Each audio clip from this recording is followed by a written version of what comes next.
Assalamualaikum warahmatullahi wabarakatuh. Salam satu jiwa, salam giras. Puji syukur kehadirat Allah Subhanahu wa taala, pada hari ini kita dapat berjumpa kembali dengan Farouk Abdillah channel ulas berita hangat dalam rangka supremasi hukum dan demokratisasi. Dan pada hari ini saya sangat bersyukur kehadirat Allah Subhanahu wa taala, sekaligus ucapan bangga dengan Muhammadiyah yang hadir pada saat rakyat masyarakat menangis di lembah tangisan dan merintih karena berbagai masalah. Dan hari ini, seperti yang saya katakan tadi, di luar dugaan, Haris Ashar dan koordinator Kontras Fathia Mauni Diyati mendapat bantuan hukum dari pimpinan pusat Muhammadiyah. Ini jarang kita dapatkan informasi seperti ini, berita-berita seperti ini.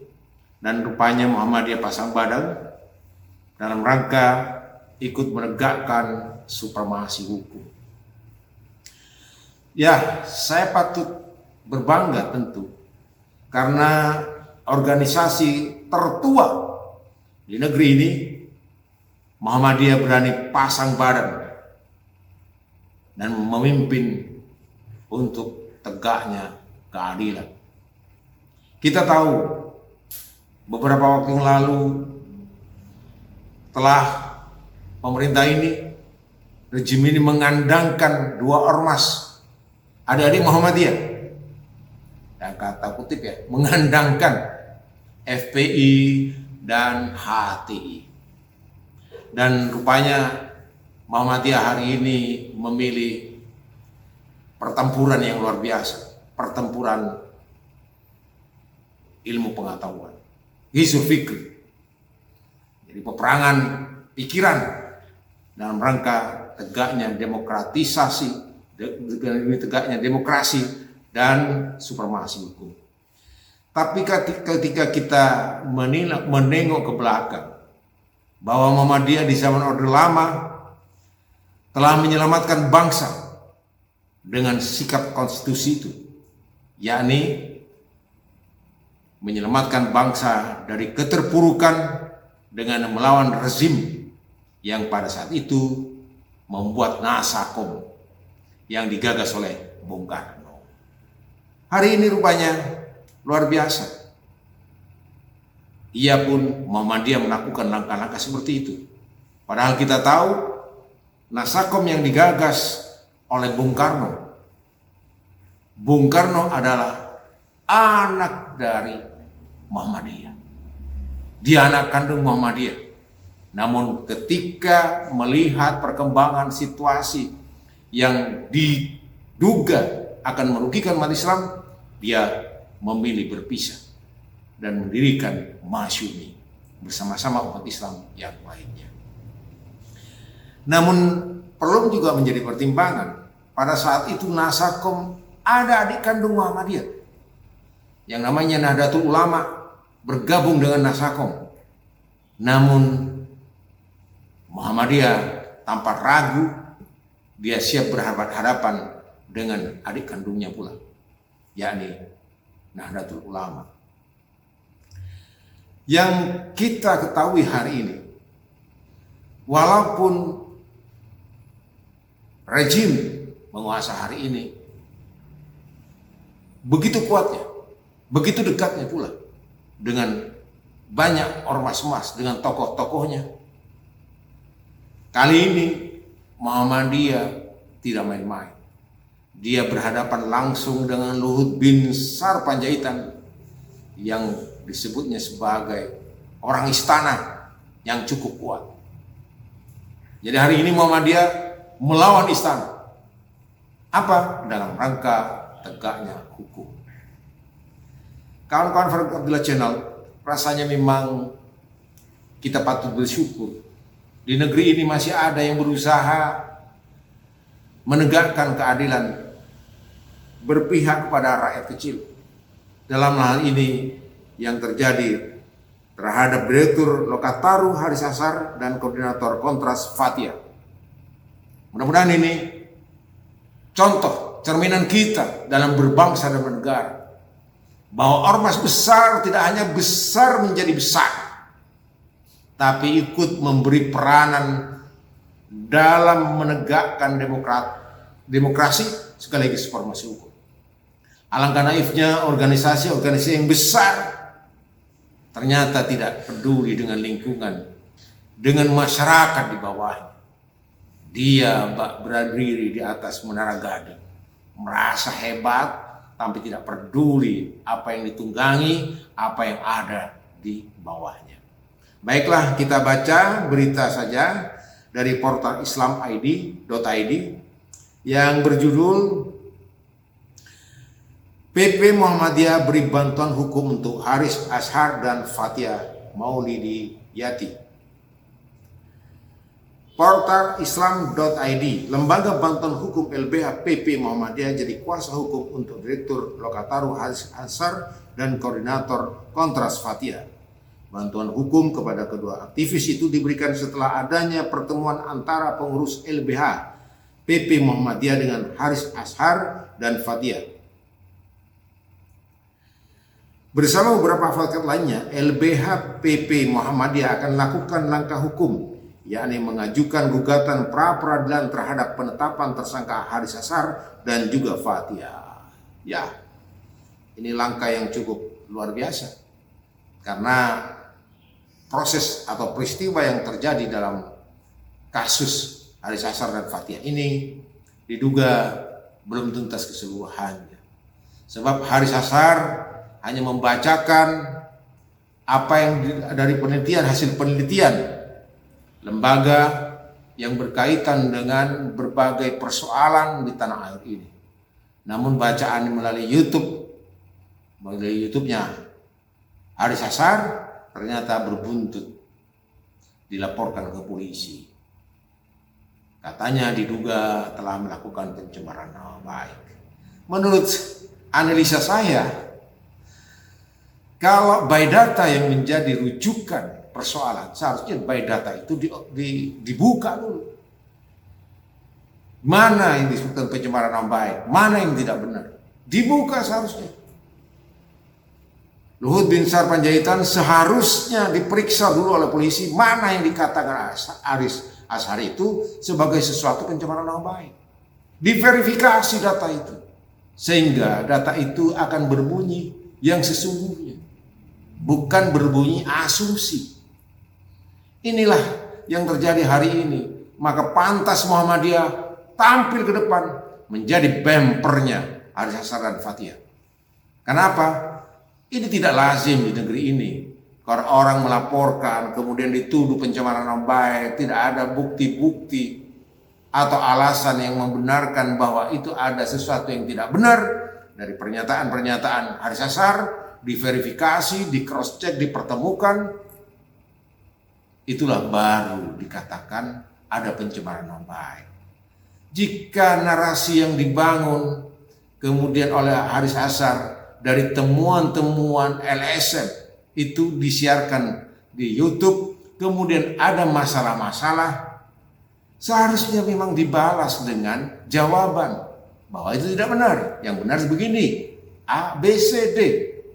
Tidak kemudian melaporkan ke polisi dan menganggap pencemaran nama baik. Ini memang menjadi tidak lazim di negara kita. Sesuatu terjadi seperti itu. Namun ya, kita tahulah, maka kehadiran Muhammadiyah hari ini adalah bukti bahwa Muhammadiyah ingin meluruskan persoalan itu. Bahwa ada sesuatu yang janggal dalam proses pemeriksaan pada kasus Haris Azhar dan Fathia. Kemudian saya baca lanjutan. Bersama beberapa tokoh lainnya, advokat lainnya, LBH PP Muhammadiyah akan lakukan langkah hukum, yakni mengajukan gugatan pra-peradilan. Bagus nih, terhadap penetapan tersangka Haris Azhar dan juga Fathia Maulidi Yati.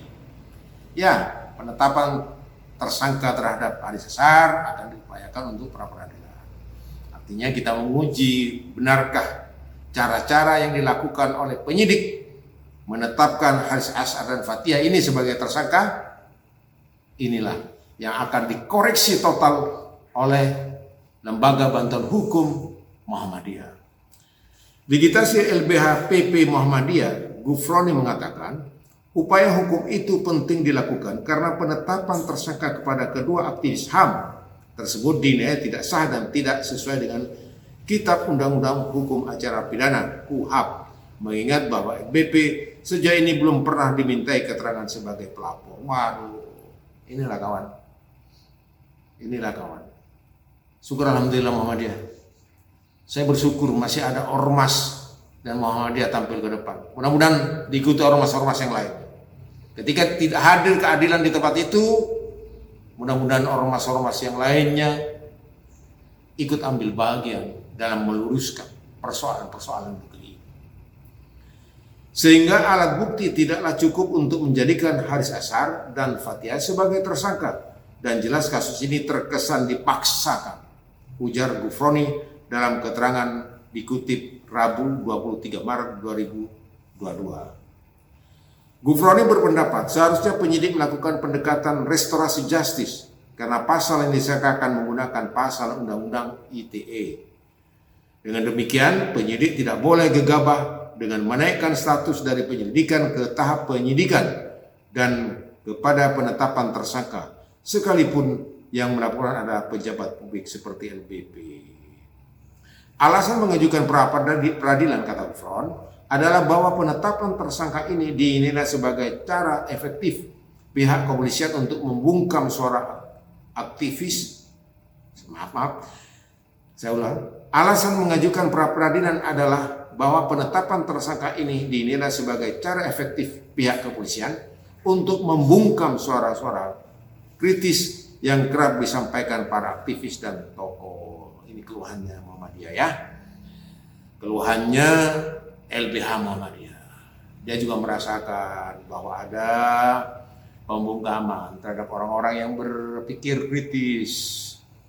Kemudian dengan gampang, dengan mudahnya mentersangkakan orang.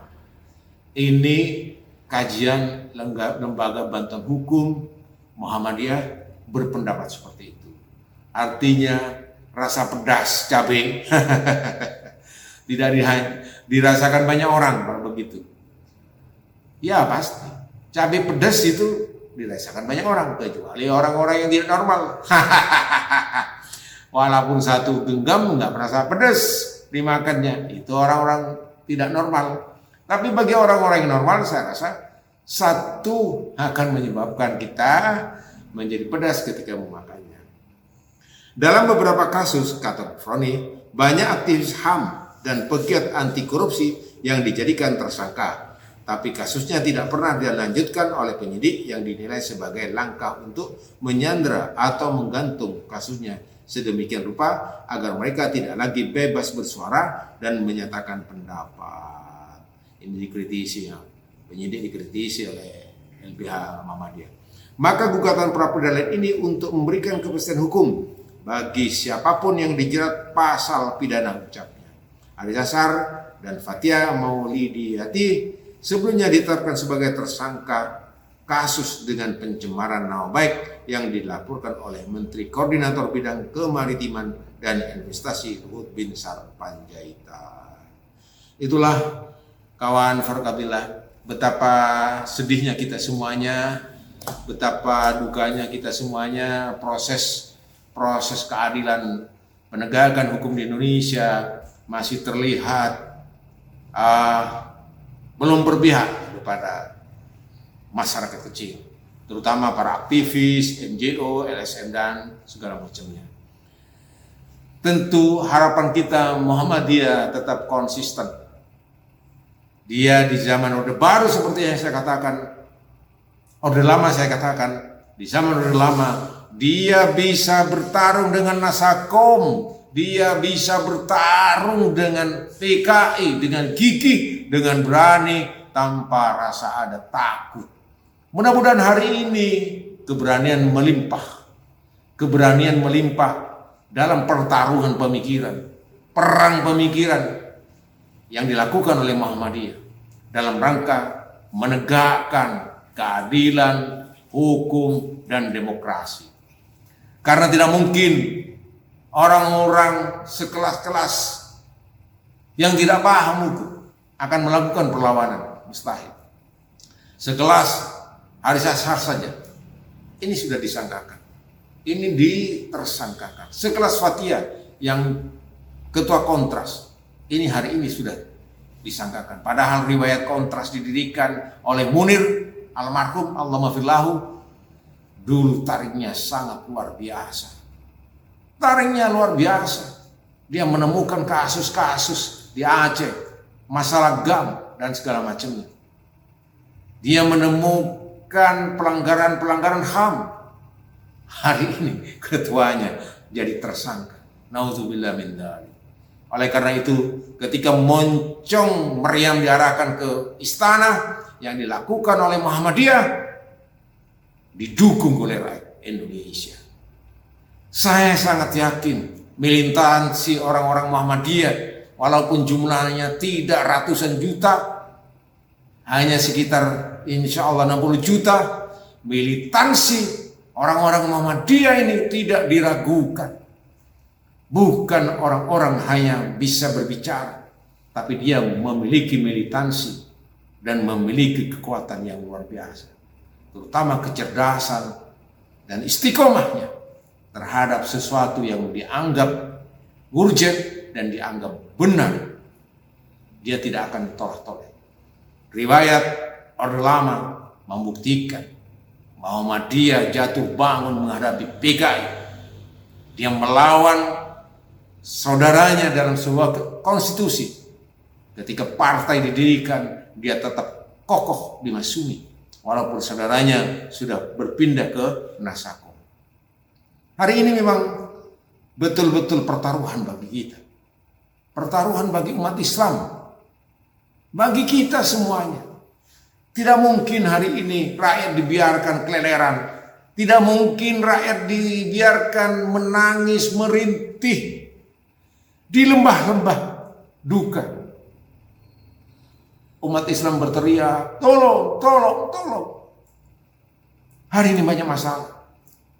Hari ini banyak masalah. Dari soal penghinaan, penistaan agama, penistaan Nabi, penistaan Allah, penistaan adzan. Rasanya kita diiris-iris. Diiris-iris. Hati kita diiris-iris oleh sembilu. Sakitnya luar biasa. Sekali lagi saya berharap Muhammadiyah, ayo kita dukung. Kita rakyat Indonesia mendukung langkah-langkah yang dilakukan oleh Muhammadiyah.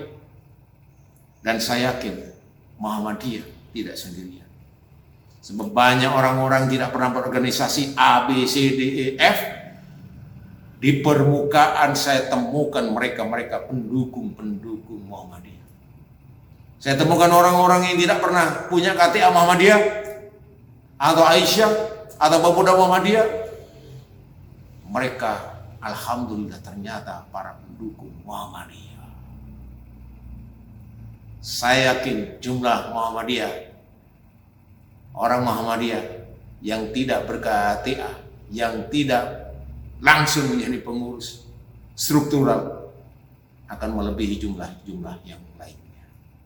Karena pandangan orang Muhammadiyah menyejukkan. Pandangan orang Muhammadiyah selalu mengedepankan kebersamaan, selalu mengedepankan persaudaraan. Sehingga Muhammadiyah menjadi daya pikat yang luar biasa hari ini. Di tengah orang lain berpecah belah, Muhammadiyah dengan sejuknya, dia tetap satu rumpun, satu kegiatan bersama yang lainnya. Bersama yang lainnya. Mudah-mudahan sekali lagi Allah senantiasa memberikan jalan terang bagi kita semua, bangsa Indonesia, dan memberikan kekuatan kepada perkumpulan Muhammadiyah, Perserikatan Muhammadiyah. Mari kita dukung Perserikatan Muhammadiyah agar terus mendengungkan, agar terus mengkibarkan panji-panji kebenaran untuk kepentingan nusa dan bangsa. Ormas lainnya saya juga berharap ayo bahu-membahu bersama-sama membela rakyat agar rakyat kita tidak terpuruk pada persoalan-persoalan yang kian sulit. Semoga Allah Subhanahu wa taala memberikan jalan yang baik bagi kita dan kita umat Islam senantiasa dilindungi oleh Allah Subhanahu wa taala dan bersatu padu menghadapi masalah-masalah bangsa ini. Sekian, terima kasih. Assalamualaikum warahmatullahi wabarakatuh. Salam satu jiwa, salam Giras.